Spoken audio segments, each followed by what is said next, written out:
A millionaire grabs the wrong suitcase at the airport, and what he found made him fall in love with a poor girl.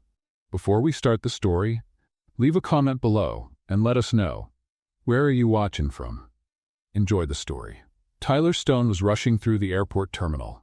He was late for a meeting with a group of Japanese investors who could double the year's revenue. Everything had to go perfectly. At the baggage carousel, Tyler saw a black suitcase with red details, just like his. He grabbed it and walked off as if the airport were on fire. Across the carousel, Grace, wearing a dinosaur hoodie and a messy bun on top of her head, widened her eyes. "Wait, hey, you took my suitcase." She ran after him, her small backpack bouncing, squeaky sneakers clapping, shouting like she was at an auction. People turned to look. And Tyler, of course, kept walking. "Hey, suit guy, that's my bag." He stopped, turned around with a not-so-friendly look. The girl came toward him like a human missile. "This is my suitcase," Grace said, reaching for his arm, breathless. "No, it's mine." "No, it is mine," she snapped, pulling the suitcase. "Give it back." "Let go, miss, please. I have a meeting in 15 minutes. I don't have time for—" He grumbled, pulling it back. That started a tug-of-war worthy of a championship match, one pulling this way, the other pulling that way. And then, zip! The zipper gave out. The suitcase popped open. It was as if a Victoria's Secret fashion show had exploded across the airport floor. Lacy underwear, floral bras, a pair of socks with Nicolas Cage's face on them, and crowning the embarrassment, a neon pink vibrator slid all the way to the feet of an older gentleman sipping coffee at Starbucks. Silence. Then laughter. Lots of laughter. Grace froze for half a second, then dropped to her knees, scrambling to gather her intimate items as fast as she could. Tyler dropped down too, trying to help, but every piece he touched just made things worse. "Don't touch my flower panties," she yelled, slapping his hand away. "I'm just trying to help." "Help? You're just making it worse. You're the one who kept pulling. You grabbed the wrong bag, you corporate banana." Click. Someone took a photo. Click, click. Someone started recording. "Oh yeah, this is definitely going on TikTok," a teenager nearby muttered. Tyler turned red. Grace turned purple. The vibrator kept glowing on the floor until a child reached for it, thinking it was a toy. The mom screamed. More chaos. "Great," Tyler said. "Now I'm famous because of your avocado print underwear. And I'm going to have to sue you for public trauma. I'm sending you the bill for my suit. There's glitter in my pockets." Grace stuffed everything back into the suitcase, slammed the zipper shut with fury, and stood up, outraged. "You should check the name tag before grabbing someone's bag, Mr. Big Shot. And you should keep that in a more discreet place," he said, subtly pointing at the item still half sticking out of the suitcase. She stared at him like she was about to explode. Then, with as much dignity as she could muster, she zipped it closed with a firm click and took a step back. "Good day to you too, Mr. Ice Cold." She turned and walked away, carrying the suitcase like a trophy of shame. Tyler looked at his watch. 10 minutes to the meeting. He huffed, turned around, went back to the carousel, and found his real suitcase, black with subtle gray stripes and a leather tag that read T. Stone. He picked it up silently, but deep down, way deep down, he smiled. Hours later, Tyler stepped into the company elevator, breathing hard, hair messy, and his suit still showing traces of glitter. The meeting with the Japanese investors was about to begin. He straightened his collar, adjusted his tie, and took a deep breath. The doors opened with a smooth chime. A well-dressed receptionist guided him to a massive room with floor-to-ceiling glass windows, a conference table the size of a golf course, and sharply dressed executives with folders, laptops, and focused eyes. Perfect, professional, cold, corporate. But then, he saw her. At the far end of the table, right next to Mr. Kobayashi, the lead investor that morning, there she was, Grace, with the same messy bun from the airport, now trying to blend in under a blazer 2 sizes too big, and I'm not really here expression. Her notebook sat crooked on the table, and a pink pen jittered nervously between her fingers. Tyler froze in the doorway. He stopped. Then, a second later, stepped forward and said, louder than he meant to, "You've got to be kidding me. It's the crazy underwear girl with the vibrator? Again?" Every head in the room turned to him. Grace squinted, like it might be a mirage, but it wasn't. The corporate banana was really there, and he'd seen her. She shrank back in her chair. "Mr. Stone," the interpreter said, trying to regain control, Welcome. Mr. Kobayashi is looking forward to your presentation. Right? Yes, thank you. Tyler replied with an awkward smile. Then he turned back to Grace and whispered sarcastically, "Let me guess, you're an expert in international business now?" She forced a smile. "I'm a temp secretary. Someone's got to write down the nonsense you say." "Perfect. Then write this down. Mr. Stone lost his mind after seeing the underwear queen again. I'm the victim here, you suit-wearing lunatic. You're the one who scattered my lingerie all over the terminal.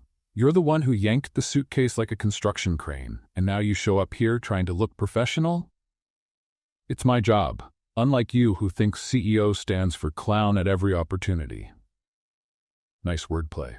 Want a little plaque that says, "Employee of the Month for Public Embarrassment"?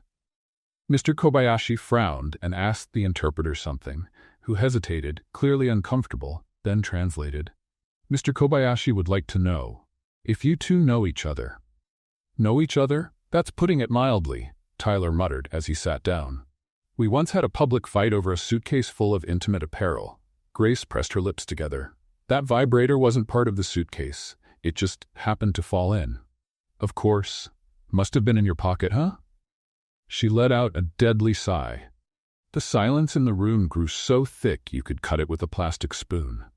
The executives around the table pretended to shuffle documents while casting curious glances. One of the Japanese businessmen whispered something to his colleague. The interpreter wisely chose not to translate. Tyler pulled the folder in front of him and for the first time tried to focus. But he couldn't. Because right there, at the most important meeting of the week, sat the woman who had shattered his image, his composure, and his ego. And now, like it was the most normal thing in the world, she was there taking notes with a shiny pink pen, blowing stray hairs from her face like she hadn't been the star of a viral scandal. "You should at least thank me," he whispered, eyes still on the charts. "Thank you? For what?" "For making me famous. They're calling me Lacey Tyler in the comments." She held back a laugh, but the corner of her mouth twitched. "Serves you right, that's called karma."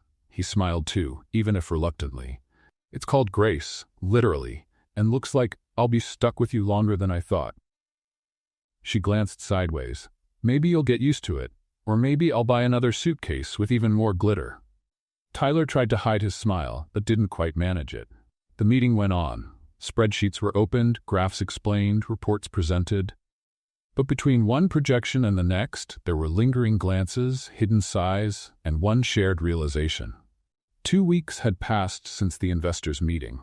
Tyler thought he'd put it all behind him. The argument in the boardroom, the viral video, the girl in the dinosaur hoodie. Especially because after that meeting, Grace had vanished, disappeared like a dismissed notification. He threw himself back into work. Numbers, control, focus.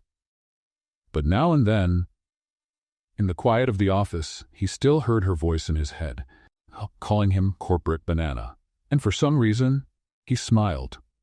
That evening, the Santoro Group, his company, was hosting a gala at a modern art gallery downtown. It was a gathering of investors, partners, and prominent figures from the cultural scene. Tyler didn't care much about art, but as CEO, he had to show up. The receptionist announced, "The exhibit features emerging artists, all sponsored through our new creative grant program. You'll see some very original pieces." "Great. As long as none of them involve lingerie, I'm fine," he muttered, adjusting his jacket. He had no idea what fate had in store. In the third gallery room, surrounded by paintings with bold titles like Confusion in Blue and Silence of the Inner Pizza, Tyler stopped in front of a colorful, chaotic, vibrant panel. Signed in the lower right corner, Grace L. He raised an eyebrow, took a step closer, and before he could confirm if it was really her, he heard a familiar laugh. She was there. Across the room, leaning against a side table, wearing a sleek white dress, no blazer, no dinosaur hoodie, but the same messy bun on top of her head, like an unintentional trademark. She was smiling, chatting with another artist, completely unaware he was watching. Tyler crossed his arms, stopped just a few steps away. Well, who would have guessed? The queen of avocado underwear also paints. Grace froze in place. "Oh no," she muttered, turning around. "You again? Don't you have another event to ruin?" "I should be asking you that. Is this stalking? Because honestly, I'm starting to think you're just a simulation my subconscious created to drive me insane." Only if your subconscious is sponsored by my electric bill, because I'm here as a guest artist. Thanks to your company, by the way. Wait, this is yours? He pointed to the explosively chaotic painting beside them. Yes. Title, Disaster Waiting to Happen. Funny enough, it also sums up my life ever since you showed up. Tyler smiled, surprised. Before he could respond, a hurried waiter rushed between them with a tray of glasses. And of course, because the universe loves to participate in this story, he stumbled slightly. A glass flew. The red wine traced a graceful arc through the air and landed all over Grace's white dress. She looked down, then looked up. Tyler stood there, mouth open, clearly torn between laughing, running, or offering his jacket as a universal apology. Of course, she said flatly. My brand new dress is now an abstract piece. Well, if it's any comfort, it looks better now. Kind of like Dinner Panic, limited edition. Go to Hellstone. Want me to buy you another one? With how much you owe me in public humiliation, you should buy me a whole wardrobe. A small group of guests watched from a distance. One older woman whispered, I just love these modern performances. So emotional. Tyler started to laugh. Grace, trying to keep her composure, gave in and laughed too. There they were, in the middle of a serious art exhibit, laughing about wine and dresses like the world had turned into their own personal sitcom. Come here, he said, pulling her to the side of the gallery. Are you okay? She looked at her stained dress. My pride is dead, but other than that, great evening. Honestly, I don't know what's worse, your suitcase or your luck. And I don't know what's stranger, how much you annoy me or how much you make me laugh. Tyler didn't answer. He just stood there, looking at her with a calmer, less sarcastic expression. She folded her arms, suspicious. What? Nothing. Just, you're more interesting than any chart I've seen all week. She rolled her eyes. If that's a disguised flirt, you're terrible at it. I know, but it's true. The two stood in silence for a few seconds. Then, at the same time, they both started laughing again.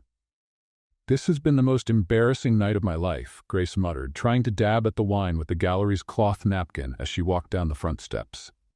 And that's saying something, considering you once starred in the world's most shameful suitcase moment, Tyler added, walking beside her with his hands in his pockets. Thanks for the reminder. You're like a notification that never disappears. A charming notification. An annoyingly charming notification, which makes it worse. Grace pulled her coat tighter around her, trying to hide the massive red stain shaped like a map of the U.S. on her white dress. My Uber canceled. Again, she complained, checking her phone. Seriously, this app hates me. I can give you a ride. I think I've had enough humiliation for one night, thanks. Grace, Tyler held out a hand like he was offering a peace treaty. I just don't want you getting arrested for committing fashion crimes in public. She stared at him for 3 seconds, then sighed. Fine, but no dumb comments, no cheap pickup lines, and drop me off at the door, no detours. Promise, no flirting, I'm just an emotional emergency transport service. In the car, the silence was comfortable. The kind of silence people share after arguing too much at the very start of an unlikely relationship. Tyler drove with surprising calm. Grace looked out the window, but now and then she sneaked a glance at him. He seemed different. Or maybe it was just the lighting. Or maybe the fact that he wasn't cracking any jokes about underwear or glitter. When the car stopped in front of a modest building, she unbuckled her seatbelt. Thanks for the ride. You're welcome. He looked forward, hesitating for a second. Grace, I wanted to ask you something. She frowned. If it's about the vibrator, I swear I'm getting out of the car right now.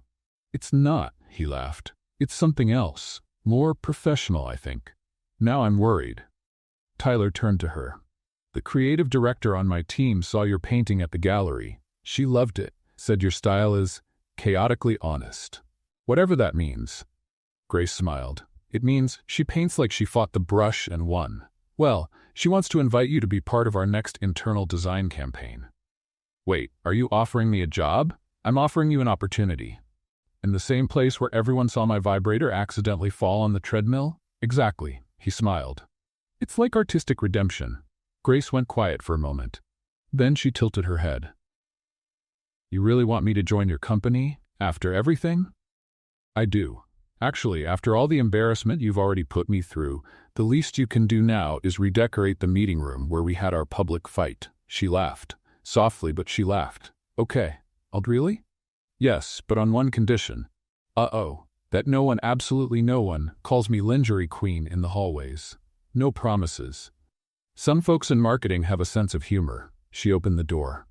Good night, Mr. Stone. Good night, Miss Thompson, and thank you for the ride and for not hitting on me.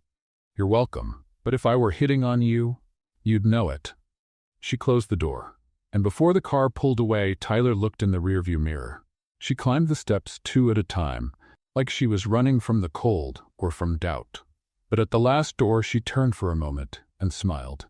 Grace walked into Stone Innovations on Monday morning like someone stepping into a zoo dressed as a zebra. Or at least, that's how it felt. Even though she wore a black blouse, beige slacks, and had her hair pulled back in a nearly proper bun, the classic updo holding on like a flag of independence, she knew this place breathed control and etiquette. And she was basically the opposite of that. The badge hanging around her neck swung with each quick step. Grace Thompson, Creative Associate, Strategic Design Department. It was official. She worked there now, in the same building where she'd gone viral. In the same building where the most irritating, and unfortunately, most charming man she'd ever met was the boss. Welcome to the team, said a cheerful blonde woman wearing heels, a bright pink blazer, and a permanent marketing smile. I'm Brianna, Director of Image and Content. I'll show you everything. Everything, like, literally? Grace asked, trying to sound friendly while balancing a freshly brewed capsule coffee. Literally. We've got a tour, onboarding, and even a little icebreaker game later. I love those things. Are you a Gemini? I don't know if I'm ready for this much energy before 9 a.m. You'll get used to it. We're a creative bunch, but the pressure's real. So, take a deep breath, hold on to that coffee, and follow me. On the way, Grace saw glass walls, rooms named after planets, workstations that looked like spaceships, and employees who looked like they'd just stepped out of a GQ or Tech Vogue editorial. She was definitely the odd one out, and she knew it. On the 3rd floor, the creative room felt less intimidating. Tables with paint, tablets, scribbled boards, a place where creative chaos was tolerated, maybe even celebrated. Here's your station, Brianna said, handing her a mug that read, Yes, I'm an artist. No, I don't do free tattoos. Wow, that's too ironic to be accidental. We tried to make it look cool. Did it work? Almost. It just needs a poster of Nicolas Cage tangoing with a flamingo. I already like you, Grace. Brianna headed off to another meeting, and Grace was left alone. She turned on the computer, checked her work email. There were messages about a design campaign for the main meeting room. And of course, the person in charge of the project was listed, Tyler Stone. She took a deep breath, opened the briefing attachment, and got ready to dive into the proposal. 5 minutes later, she was yawning. It was all so technical, so full of flow charts. It felt more like a quantum physics exam. She doodled a sad cactus in the corner of her notepad just to stay awake. Very nice, said a voice behind her. Grace turned so fast she almost spilled her coffee. Tyler was leaning against the glass divider, arms crossed, his dark gray suit free of glitter this time, but with the same cynical yet curious look in his eyes. Oh, great. You again, she said, moving the coffee away from potential accidents. I work here, remember? I'm trying to forget. You've shown up more than my bank notifications. I came to see how the new hire is dealing with corporate chaos. Chaos I can handle, but this briefing? It's graphic terrorism. Tyler stepped closer and glanced at her notebook. Is that a crying cactus? It's a symbol of my soul trying to make sense of this neutral-toned color palette you all love so much. He laughed. Really laughed. You're impossible, Grace, and you're ridiculously organized. Do you guys even line up your paper clips by color here? Only the gold ones. They're the leaders of the clips. She laughed too, in spite of herself. Are you going to ask me to paint the meeting room with the names of your investors or something? No, I want something with identity, something that shows life, like your painting at the gallery. Grace looked the CEO in the eye. He was serious. And once again, she could see that behind the sarcasm was someone genuinely curious, and maybe a little less of a corporate drone than she liked to tell herself. I can try, she said, looking at the screen with a bit more respect. Great. Oh, and here it comes. There's a meeting tomorrow at 8 a.m. with the branding team. There'll be coffee and muffins. Muffins with cream cheese frosting. Okay, now I'm more motivated. He started to walk away but paused at the door. And Grace, he called, without fully turning around. If you spill paint on the upstairs carpet, just give me a heads up. The cleaning crew charges double when they call it conceptual art. She raised an eyebrow. If I throw paint on the carpet, it'll have your name on it. He blinked. Fair enough, and walked out. Grace looked at the computer, then at the cactus she had drawn. She picked up her pencil and added a smile. That evening, while Tyler was reviewing contracts, he found himself smiling, thinking about the sad cactus. Grace was chaos, but a kind of chaos that made sense.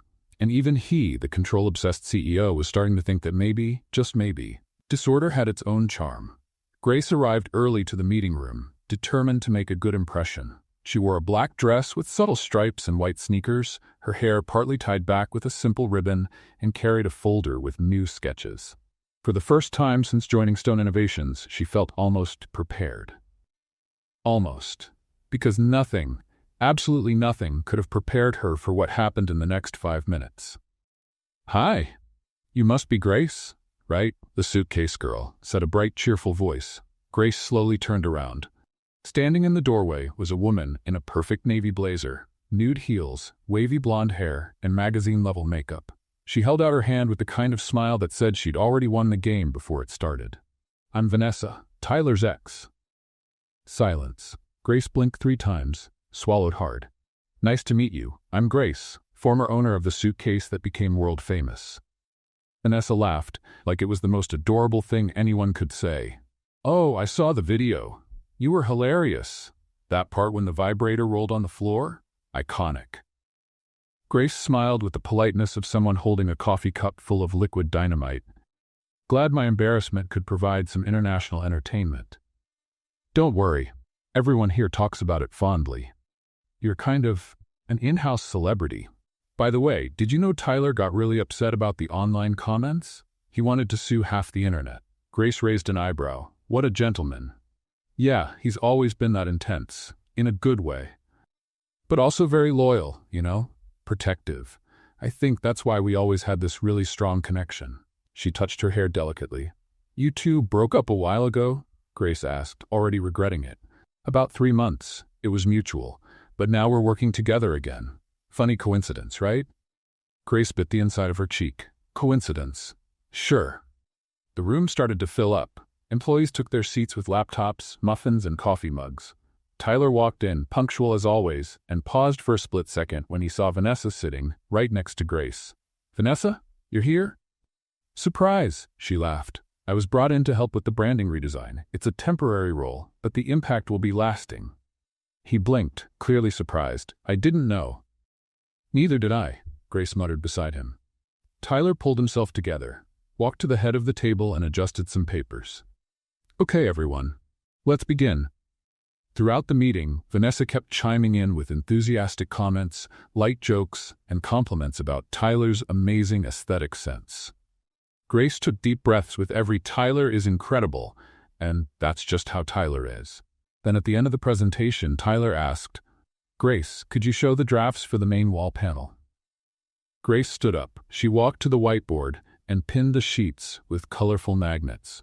"The idea is to create a visual identity that reflects the company's dynamic nature without losing the human touch. So I went with organic textures, colors that suggest movement, and a few powerful phrases gathered from interviews with our own staff." She pointed to the center. "This is the main piece. Where there is chaos, there is creativity."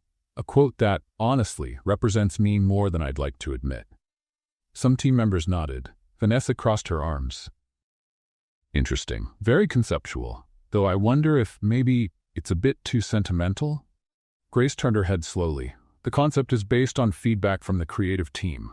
"Of course, but still, maybe we should aim for something more clean? Commercial? Or maybe we should remember that being too clean can end up feeling empty. And maybe being too sentimental might come across as unprofessional." The room fell silent. Tyler cleared his throat. "Grace's ideas are aligned with the company's new direction, and I like how genuine it feels. Let's give her proposal a chance." Vanessa gave a tight smile. then sat back down. Let's play a little game with people who only read the comments. Type Coca-Cola in the comments. Only those who made it this far will get it. Now back to the story. Grace looked at Tyler for half a second.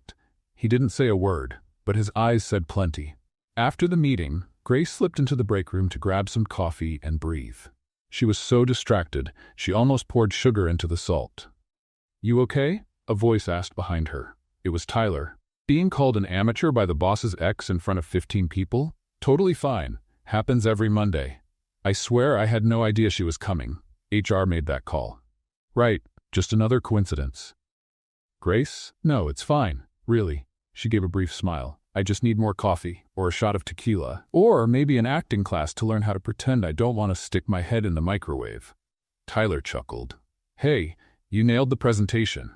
That quote in the middle? I loved it. Where there's chaos, there's creativity. Yeah, that pretty much sums you up. Is that a compliment?" "It's more than it sounds." Grace sighed, then after a second smiled back. "Well, since you liked it, maybe I'll paint it on the meeting room wall, in neon pink, with glitter. Only if it's biodegradable glitter. Obviously, I'm chaotic, not careless." They both laughed, and then, in that unexpected moment between coffee mugs and jokes, something shifted. Things got quieter, closer. "Grace, would you like to?" Tyler started, but he was interrupted by Brianna, who burst in, flustered. "Tyler, we need you in the studio, right now. The pilot project photo shoot started with no photographer and a sick model. It's chaos, literally." Tyler rolled his eyes. "You've got to be kidding me. Come on. You're the only one who can keep this from turning into an episode of Bosses in Panic." He turned to Grace, clearly reluctant. "I'll see you later. Only if there aren't any more exes in your way. She's the last one, I promise." He left. Grace stayed there, stirring her coffee, thinking about that mural quote, about the look in his eyes, and about how, even with Vanessa in the picture, there was something between them that even sarcasm couldn't hide. The next morning, Grace could barely sip her coffee without spilling. Vanessa's sudden appearance still lingered in her mind, but it was the note Tyler had left on her desk that really left her confused. "If you survive the workday, dinner's on me. No exes, no spilled wine, no awkward surprises, just dinner. Tea." She stared at the paper for the 5th time. It was ironic, straightforward, and strangely sweet. But before she could decide whether to say yes, Tyler appeared at the door of the creative room. "Forget the dinner." "What, you're going to need a whole weekend to forgive me," he said with that crooked smile, half charm, half chaos. "I'm heading to this event on a ranch in the countryside. It's got art, business people, investors, and horses more expensive than most apartments. And I want you to come with me." "Sorry, what? You want me to go to a ranch with you?" "It's a corporate event disguised as an artistic retreat. You're the only artist I know who isn't afraid to put glitter on a PowerPoint. I need your opinion. Maybe your company too." "And why would I say yes?" He pulled a small container from his backpack, opened it. "Handmade chocolate truffles, with Belgian sprinkles, made by me, or my chef. But the thought is what counts." She crossed her arms. "This is emotional bribery with chocolate. Does it work?" Grace took the truffle. "It works." 2 hours later, Tyler's car was cruising down the road smoothly. The air conditioning was just right. The soundtrack was a mix of soft jazz and Grace's sarcastic comments about the GPS mispronouncing her name as Grassa. "Don't you think this is kind of weird?" she asked. "We barely know each other, and now we're heading to a ranch together. It's like the start of a reality show that's about to go wrong." "Well, every good relationship starts with a terrible idea, and this is only the second worst one we've had." "The first being?" "Fighting over a suitcase in the middle of the airport like it was a prize on The Price is Right." She laughed. "Okay, fair." The mood was light. For the first time since all the chaos began, Grace felt oddly at ease with Tyler. He wasn't in CEO mode. He was just himself, talking about movies, childhood, and that time he accidentally ate dog food thinking it was cereal. She laughed for 10 straight minutes. But as every good story goes, it's in moments like this that the universe decides to test the main characters. The car sputtered. "What was that?" she asked, raising an eyebrow. "Nothing, just the engine hiccuping. It's emotional." The dashboard lit up like a Christmas tree. The car coughed, shook, and died. Okay, now it's in a coma. Tyler pulled over onto a dirt shoulder between two fields and a whole lot of nothing. Are you serious? Grace got out, looking around. There's not even a cell signal here. Are we in 2025 or a lost episode of Little House on the Haunted Hill? Tyler popped the hood. He stared at the engine like he knew what he was doing. He didn't. I'll figure it out, he said, sounding confident. You gonna talk to the engine? Because if that's the plan, I'm all in. 20 minutes later, and one emergency call made by a lady at the nearest cheese shop. Yes, really, the solution was simple. Wait for the tow truck and find shelter. That's when they found the Recanto de Serra Inn, a rustic, charming, and surprisingly pretty place, with flowers in the windows, the smell of cake in the air, and a woman named Dona Naide who looked like she'd stepped out of a butter commercial. 2 rooms? Dona Naide asked, smiling. Yes, please, they said at the same time. She checked her little notebook. Oh, sweethearts, I only have 1 room left, a double. Oh no, Grace murmured. It's fine, we'll share, Tyler said. Like heck we will. Do you snore? Not that I know of, and if I do, you can hit me with a pillow. It'll be fun. Grace looked at the woman, then at the empty road outside, and sighed. Fine, but if you cross over to my side of the bed, I'm throwing you out the window. Deal. The room was simple. 1 double bed, a floral comforter, an old dresser, and a small bathroom with flower-shaped soap. Grace went in first, dropped her backpack on one side of the bed, and opened the window. Never thought I'd end up on a farm with a corporate banana, sharing a room and using flower soap. Life's full of surprises, Tyler said, taking off his jacket. By the way, did you bring pajamas? Why? Because mine have sharks on them. Just giving you time to mentally prepare. She laughed. That night, they had corn cake and milk coffee on the inn's porch under a ridiculously beautiful starry sky that looked like CGI. Do you regret coming? He asked, looking out at the horizon. No, but I still don't forgive you about the Brigadeiro. Which part? Using it to convince you or the Belgian sprinkles? Both. Then I'll have to level up. How about brownie with caramel sauce? She smiled and stayed quiet for a few seconds.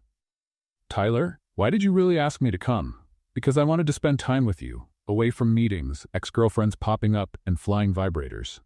She looked at him. He wasn't joking. I like you, Grace, and I know we started off on the wrong foot, actually both feet in a puddle of awkward. But still, I like your mess. She blushed. She wasn't ready for that. Is that the wine talking, or are you really being sweet? Both, but mostly just me. In bed that night, a pillow separated them, literally. But in the dark, hearing his breathing slow, Grace smiled to herself. Because maybe, just maybe, the chaos was finally starting to make sense. Breakfast at the inn started off calm, almost civilized. Tyler was in a sweatshirt, barefoot, flipping pancakes like he worked at a farm hotel. Grace, still sleepy, wore a sweater with a faded bunny on the front and stared at a jar of jam like it was a tough math problem. You do know no one here asked for pancakes, right? She said, resting her chin in her hand. I know, cooking calms me down, and you sleep with your knees digging into my back. That stresses me out. I told you I move around a lot in my sleep. Moving is one thing. Performing an advanced karate kata at 3 a.m. is another. Grace smiled. He placed a pancake on her plate, then one on his. Strawberry or Brigadeiro? I don't trust you in your manipulative sweets anymore. Then Brigadeiro it is. They sat there eating in the inn's shared kitchen like normal people, like they weren't a CEO and an artist who started off hating each other over a suitcase full of underwear. But of course, peace never lasts long. The farm event started at exactly 10. It was a huge space, with barns turned into makeshift galleries, sculptures scattered across perfect lawns, tables with white linen cloths, waiters in straw hats, and wine glasses that cost more than Grace's rent. She tried to look discreet as she walked among the guests. This is all a bit too fancy, she murmured, adjusting her hair. You look great, Tyler said beside her, wearing a light gray blazer and an observant expression. Just try not to knock anything over. It happened once, just once, and now I'm known as the panel destroyer. You knocked over a Biennale panel. That's quite the resume. Grace stuck out her tongue. Tyler laughed, but he was soon called over by one of his investors. She stood there alone, trying not to look out of place. That's when disaster struck. She brushed against a support board of a huge panel, a modernist piece worth tens of thousands of dollars, which of course was balanced on a wobbly easel. The wood creaked, the panel wobbled, and in slow motion crashed to the stone floor with a loud thud. "No!" someone shouted. "Oh my God!" Grace covered her mouth. Not again. People gathered. A bald man with a silk scarf around his neck and the expression of someone who had just lost a child yelled, "That piece was insured for $80,000. Grace was frozen, until Tyler pushed through the crowd. "What happened?" She slowly raised her hand. "I touched it by accident. I didn't mean to. I thought it was a bench." "A bench, Grace?" "It was wooden, shaped like a bench. It looked comfortable." The artist looked at her like he was about to faint. "That wood came from a dismantled chapel in Bruges." "Oh, I didn't know Belgium made such dangerous furniture." The artist huffed and turned his back. Grace was about to cry, or run, or dig a hole and live in it. But before she could, an elegant older woman approached her, holding a glass of red wine. "Dear, are you all right?" "I don't know. Physically, yes. Mentally, I'm in ruins." "That's exactly what the piece represents," the woman said, pointing to the broken panel on the ground. "The collapse of structure, the impermanence of form, the inner chaos of emotion. It's sublime." I'm Margaret Delacroix, art critic for Artsy International. That was brilliant, authentic, raw. I'd love to interview you." Grace blinked. Tyler, beside her, stood with his mouth slightly open.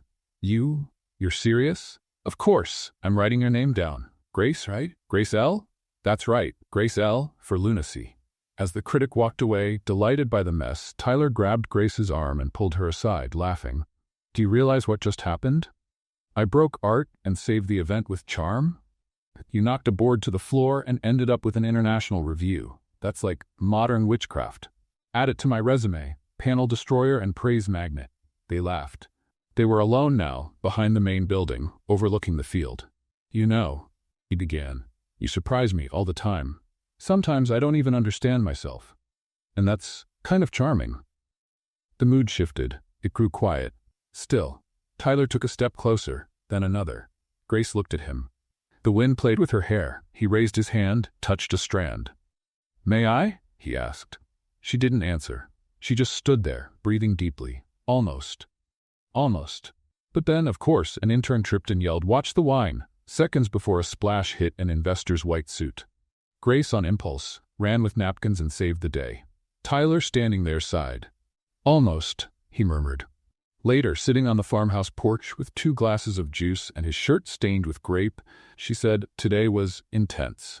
You broke a piece of art, cleaned an investor's suit with napkins, saved the networking event of the year, and you took my breath away for 5 seconds. She glanced sideways at him. "And you, corporate banana, were actually kind of helpful. That's what I get for wiping wine off an investor, helpful? And maybe a kiss. But not today. I've hit my chaos quota." Tyler laughed. "So, tomorrow?" She smiled. "Maybe tomorrow." The ride back from the farm was quiet, but not the awkward kind. It was a peaceful silence, as if the words had already been said through laughter, spilled wine, a nearly kiss, and artistic chaos. Grace looked out the window, her eyes following the trees as they passed. Tyler, driving, glanced at her now and then. There were still traces of paint on her hand, and he loved that. "Can I ask you something?" She broke the silence. "You're already asking. Have you always been like this, so hard to read?" "Only when I don't want to be read." She looked at him. "And now, do you?" Tyler thought for a moment. "I do, but I'm afraid of what you'll think when you finish the book." Grace gave a small smile. "If it's bad, I'll just scribble in a new dedication." When they got back to the city, they each went their separate ways, but the distance was only physical. They kept sending silly texts, memes, and little inside jokes born from crooked sculptures and wine mishaps. Then, 2 days later, a phone call changed everything. Grace got a call from Margaret Delacroix, the art critic who had seen her knock over a display and somehow save her reputation with charm and chaos. "Grace, darling, I've got a last-minute opening for an international exhibit in Florence. I need a fresh, bold name. You." "You're serious?" "Absolutely. 3 months. A paid studio. European mentors. Top galleries. This is your chance to break through." Grace hung up in a daze. 3 months in Italy. 3 months away from overdue rent, her dinosaur sweatshirt, and the controlled chaos at Stone Innovations. 3 months away from Tyler. That night, she found him on the company's rooftop. He was facing away, looking out over the skyline. "Did you know the sky over New York can look blue but still feel gray when you're unsure?" she said. "Is that poetry or a hint?" "Both." Tyler turned and leaned against the glass railing. "The critic called, didn't she?" "She did." "So, gonna go paint the world?" "She wants me to go to Florence. 3 months." Tyler didn't answer. "It's a huge opportunity for me," she continued. "But I also have this job now, and I have you, and all of this. Don't put me on the scale with Florence, Grace. I'm just an airport accident." She took a deep breath. "You're not just that." "Then what am I?" Grace walked closer. "Close. Really close. You're the first person who's really seen me in a long time, and that scares me more than flying across the world." The wind picked up, but neither of them moved. "I should be telling you to go," he said, voice rough, "because I know you deserve this. But if I'm being completely honest—" He raised a hand and touched her face. "I don't want you to go." She didn't answer with words. She just leaned in, slowly, like she was afraid to ruin it. Tyler didn't wait any longer. He kissed her. It started soft, like they were testing what this was. But it quickly turned into something inevitable, intense, filled with everything they hadn't said. It felt like every argument, every laugh, every accident between them had led to that moment. When they finally pulled apart, eyes still closed, Grace leaned her forehead against his. "This complicates things. This is the simplest thing we've done." She gave a nervous laugh. "I'm scared, Tyler." "Me too." "So now what?" "Now you decide. Go to Florence or stay here." "That's it?" "No." He looked into her eyes. "If you go, I'll wait. If you stay, I'll hold on." She didn't say a word. Her heart was pounding like a runaway drum. The New York sky stayed gray, but for the first time it seemed to shine just a little differently. Her bag was packed, her ticket printed, her heart torn in two. Grace walked through the airport terminal with her earbuds in but no music playing. Every step echoed like a warning that everything was about to change. 3 months. Florence. Art, recognition, and Tyler left behind. She reread his last few messages as she waited at the gate. "Tyler, you're a wildfire I never saw coming. Go shine, but come back. Grace, wait for me. And don't forget me, not even for a second. Forgetting you would be like forgetting how to breathe." She sighed. Boarding began. In the window seat on Flight 2345 to Florence, she looked out at the sky and wished more than anything that she was making the right choice. Back in New York, Tyler couldn't focus on anything. Meetings felt too long, charts didn't matter. Time without Grace had slowed. Or maybe he just noticed the silence more. He missed her, even in the quiet, and he didn't know how long he could pretend everything was fine. The morning after Grace's flight, Tyler got a call from Mr. Kobayashi. "Mr. Stone, we have a situation." "A situation?" "A Japanese investor saw the video of Miss Grace at the exhibit. He says he wants an art program led by her at our Kyoto branch." Tyler choked on his coffee. "Sorry, what?" "He wants her. In Kyoto, leading our brand's culture and innovation initiative. They're willing to fund the entire program. But it's non-negotiable. Either she accepts, or there's no deal." Tyler stood up, pacing the room. She just flew to Florence. Then perhaps it's time to bring her back, or at least offer her the real choice. In Italy, Grace was discovering a whole new world. The studio they offered her was filled with light from tall windows, old easels, and the scent of fresh paint. The mentors spoke with thick accents, and the coffee tasted like liquid poetry. She felt alive, finally seen as an artist. But every time her brush touched the canvas, Tyler would come to mind. In the 3rd week, she began a series called Imperfect Impressions. It was about unlikely meetings, mixed-up baggage, and how chaos can sometimes be the beginning of something beautiful. Each painting was really about him. At the end of the month, while sketching in the fading evening light, she got a call. "Grace L?" "Yes, who's calling?" "Kobayashi Group. We'd like to invite you to lead an art and innovation program at our Kyoto headquarters." Grace sat down, trying to take it in. Is this real?" "Yes, but we'll need your answer soon. We have a decision deadline this Friday." "Oh, and by the way, the invitation came from a personal recommendation by Mr. Tyler Stone." She was silent. Her heart was racing. Tyler was still behind the scenes. He hadn't given up on her. And somehow, he was opening more doors than she ever imagined. But now, she had to choose. Stay and finish the program she loved, or begin something even bigger, knowing he was the one who made it possible.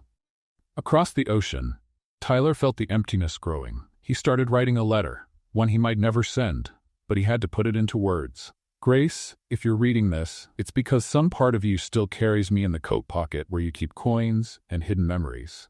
I know you love this life. If I were you, I would too. But if by any chance you're tired or looking for something more, something new, something ours, the door here is still open. The company too.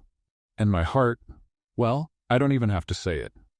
With love, and more longing than I can handle, Tyler.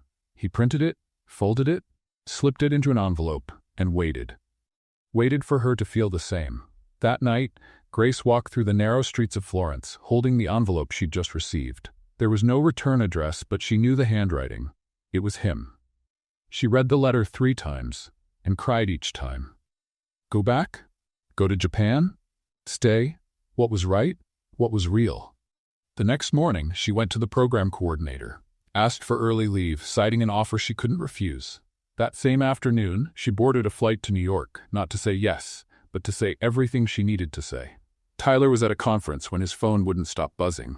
Messages, calls, alerts, he ignored them all. Until, during a break, one of his assistants said, "Mr. Stone, there's someone waiting for you on the rooftop." He went up, slowly, and there she was, hair loose, an olive green coat, and that same look in her eyes, the kind people have after making a hard decision. Grace? You sent a letter. You read it 3 times. Silence. The wind blew. She walked toward him, handed him an envelope. My answer.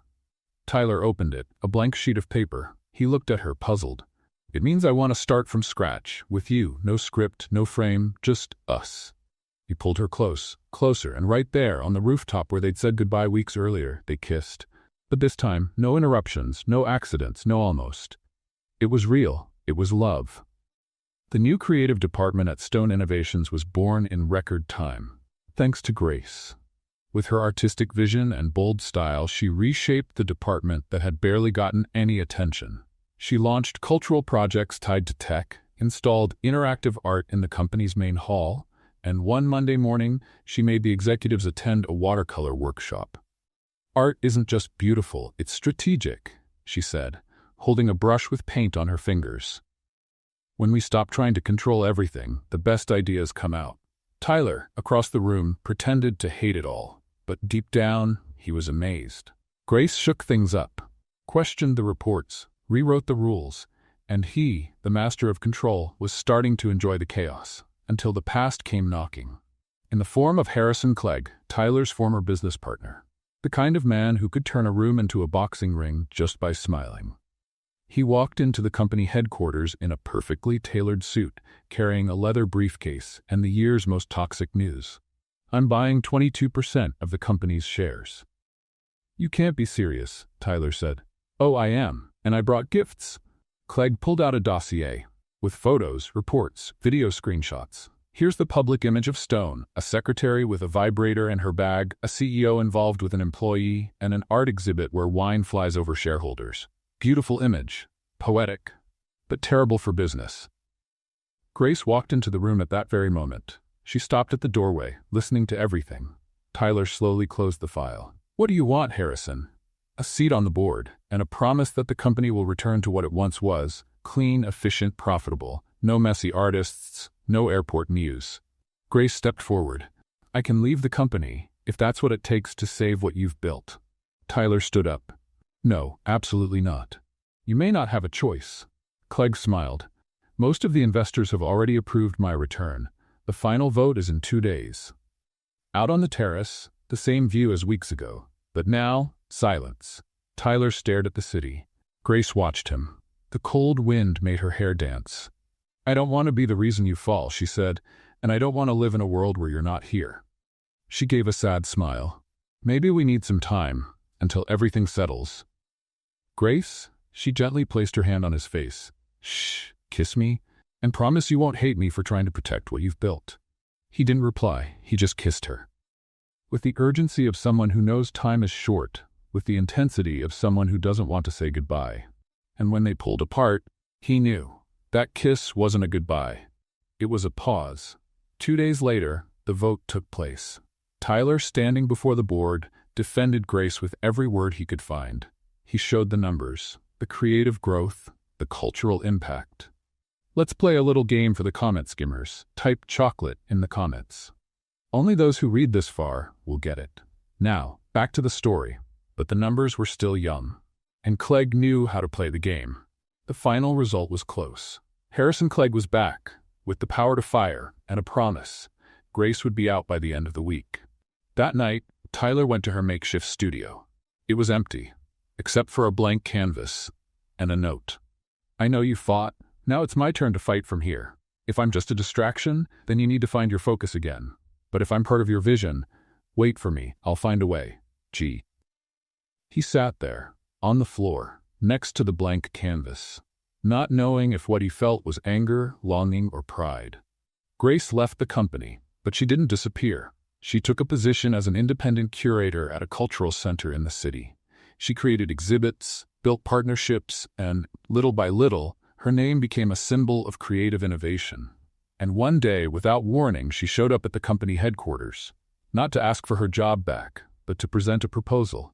I want to use one of Stone's abandoned spaces to create a hub for artistic innovation. It'll generate positive media, attract younger audiences, and help reverse the damage from a certain viral lingerie video. Clegg laughed. You've got nerve. I do. And you've got a PR problem.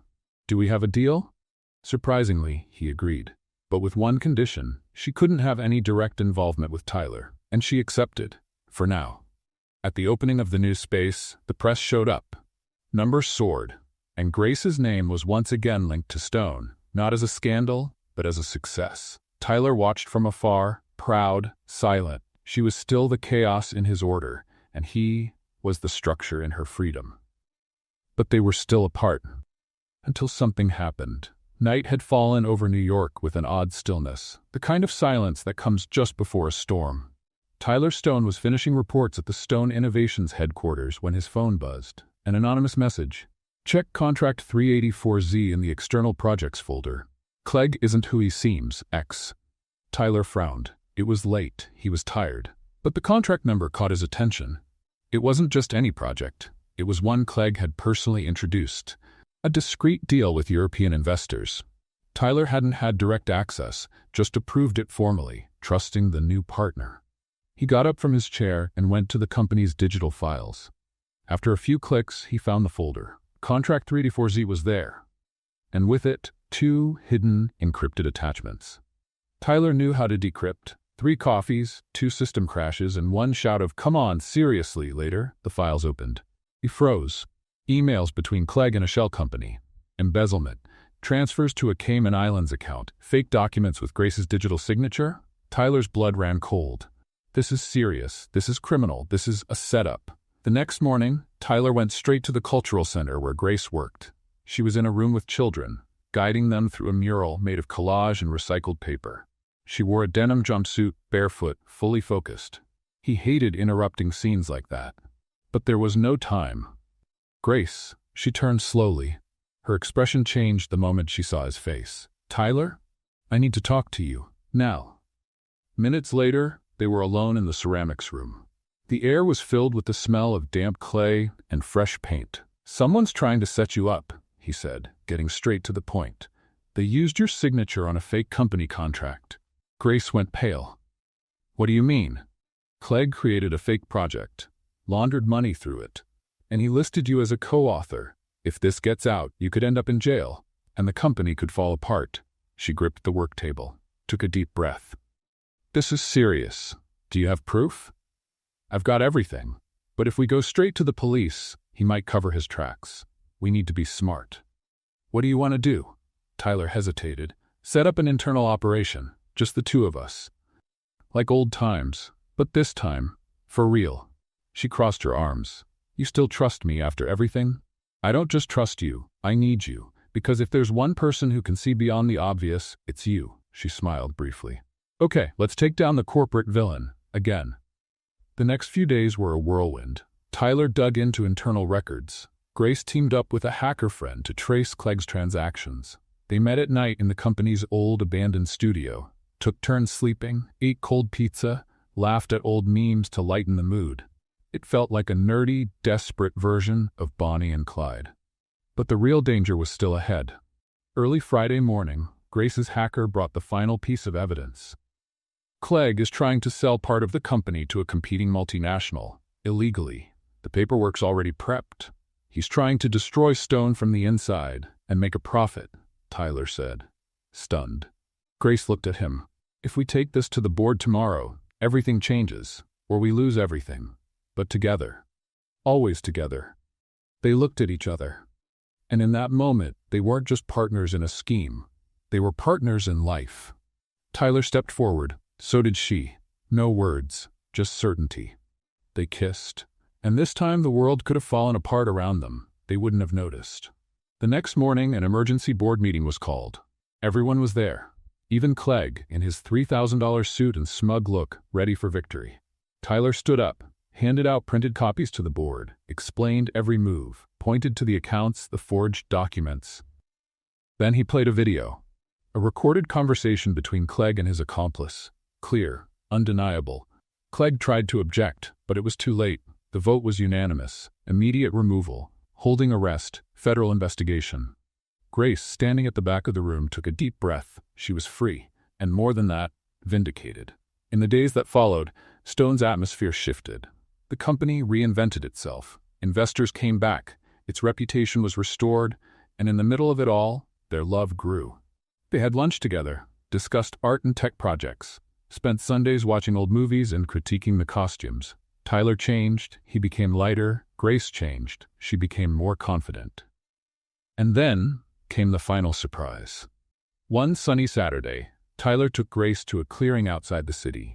There was a cottage, a blank canvas set up in the yard, and dozens of photos of them hanging from string lines. She smiled, suspicious. "What's all this?"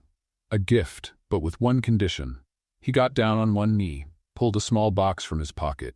"Grace L., you brought back my sanity by turning my life upside down. You made me laugh on the worst days, and you showed me that love can begin with a luggage mix-up at the airport.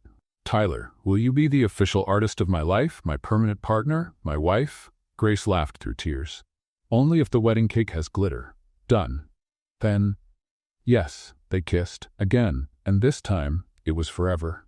The invitation said it all. Grace and Tyler invite you to the most unlikely, unpredictable, and incredibly romantic wedding of the year. Date, Saturday. Location, a countryside farm. Dress code, casual chic or artist-inspired. Yes, even dinosaur sweatshirts are welcome. It was perfectly them. The sun shone over the green fields where it all began. The same place where the car broke down, where they accidentally shared a room, where the first, almost kiss hung in the air. Now, decorated with string lights, art panels made by Grace, and a hay-covered aisle draped in white fabric, it was ready for the biggest moment of their lives. Grace looked out at the setup from the window of the farmhouse, wearing a robe embroidered with "Chaotic Bride" on the back. Her dress, hanging behind her, was anything but traditional, a mix of tulle, lace, and glitter. Lots of glitter. "You're going to outshine the decorations, girl," said Lori, her maid of honor and former co-worker from the cultural center. "That's the plan," Grace replied, smiling nervously. "Either shine or faint. Let's see which one comes first." "Are you scared?" Grace sighed. "No. It just feels too good to be true, you know?" "You deserve good things, Grace, and so does he." You two found each other in the middle of chaos and turned it into poetry. Poetry with flying underwear. Both of them burst out laughing. On the other side of the farm, Tyler was adjusting his tie in front of an old mirror. Beside him stood James, his best friend and now best man, watching with a half-amused expression. "Man, you've pitched to billionaire investors, closed deals with tough Japanese negotiators, even faced off with Clegg in a war room, and you're sweating over a yes? It's not the yes. It's what comes after. It's forever. Relax. If you survive that lingerie show at the airport, you can handle anything."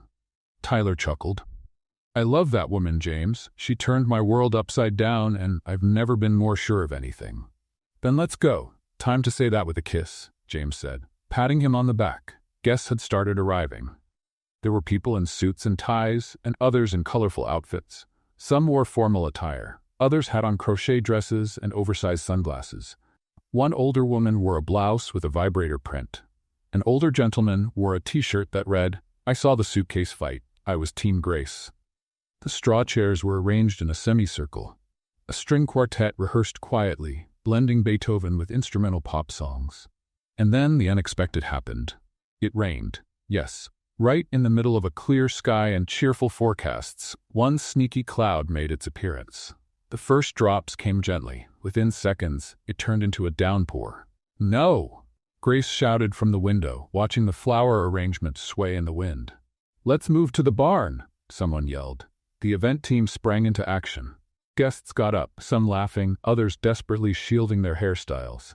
Tyler, standing at the makeshift altar, simply opened his arms and looked up at the sky. "Of course this would happen," he said with a smile. Half an hour later, everyone was inside the renovated barn. The lights were on, hay bales turned into last-minute seats, and the altar was rebuilt with floral curtains and Grace's paintings in the background. Tyler stood in the center, shoes a little muddy and hair slightly damp. Still, he looked like the happiest man in the world. The music began, an instrumental version of "Can't Help Falling in Love," and then she walked in. Grace walked beside her mother, holding a bouquet made of dried flowers and paintbrushes. Her dress sparkled, her smile was shy, and her eyes said everything. She stopped in front of Tyler. "Thought you were going to be late," he whispered. "I'm the bride. I had to be late so you'd wait for me." The officiant smiled. "We are gathered here today." But no one really heard the rest of the sentence, because the looks, the memories, the feelings, they were all there, in the silence between the two of them. The most important moment wasn't the speech. It was what they felt. When it was time for vows, Grace spoke first. "I promise to keep knocking things over and messing up schedules and reminding you that life without art is just a pretty routine.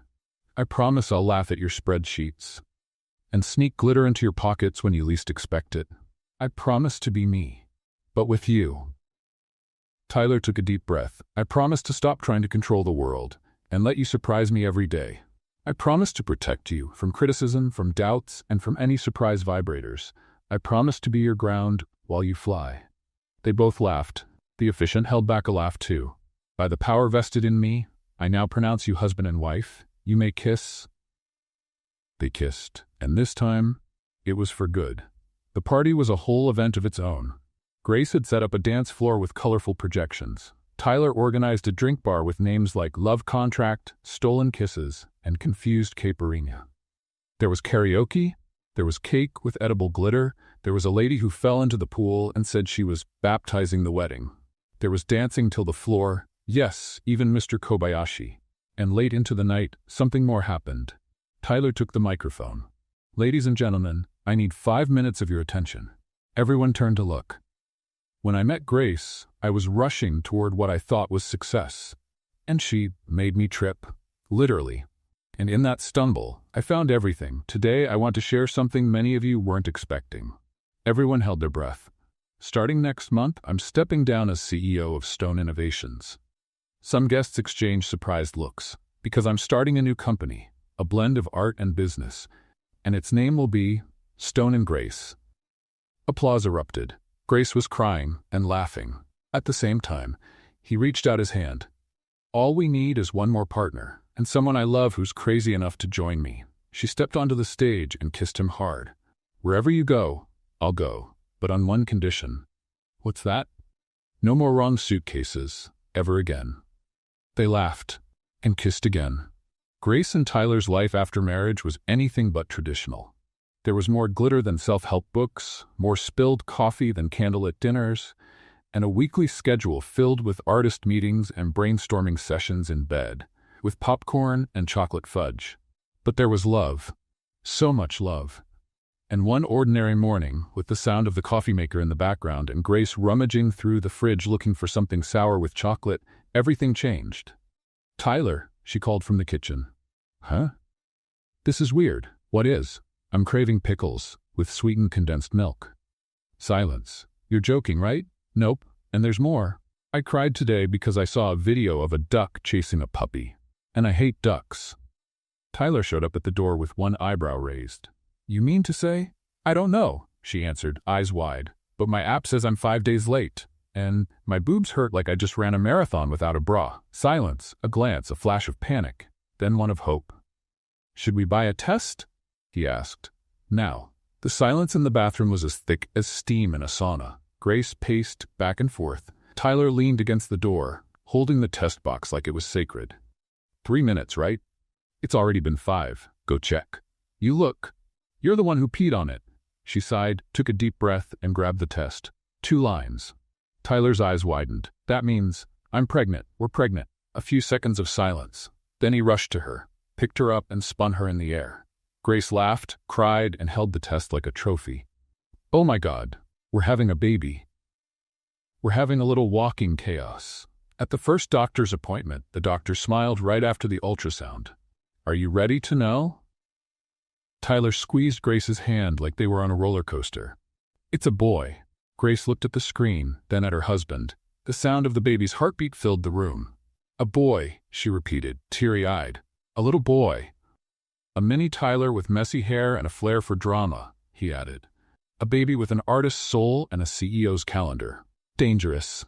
They laughed, and left the appointment arm in arm, already debating names. Nothing too common, but nothing that sounds like a perfume either. Agreed. And nothing that rhymes with panties. That's important. The baby shower couldn't be normal, not with them. The theme? Mission Impossible, diapers and love. All the guests wore black with dark sunglasses. The decor was a mix of Hollywood and baby gear. There was a gourmet chocolate truffle station, another with mini diapers filled with candy, and a game called Guess If It's a Diaper or a Wrapped Chocolate. When it was time for the name reveal, a drone flew down from the ceiling carrying a banner. Welcome to the world, Oliver Stone. Sounds kinda like a movie director's name, Grace said. Perfect, Tyler replied. He'll direct the wildest story of our lives. In the weeks that followed, they dove into baby shopping.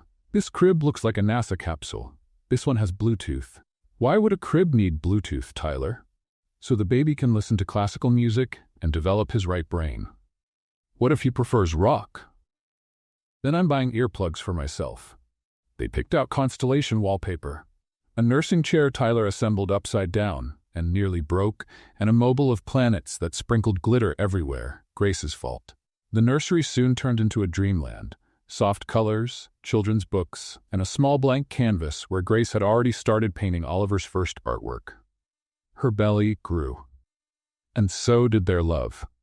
Grace talked to Oliver every day, telling stories, asking questions, and laughing to herself when he kicked. Tyler read books out loud, played different songs, and got emotional every time he heard the baby's heartbeat at the ultrasound.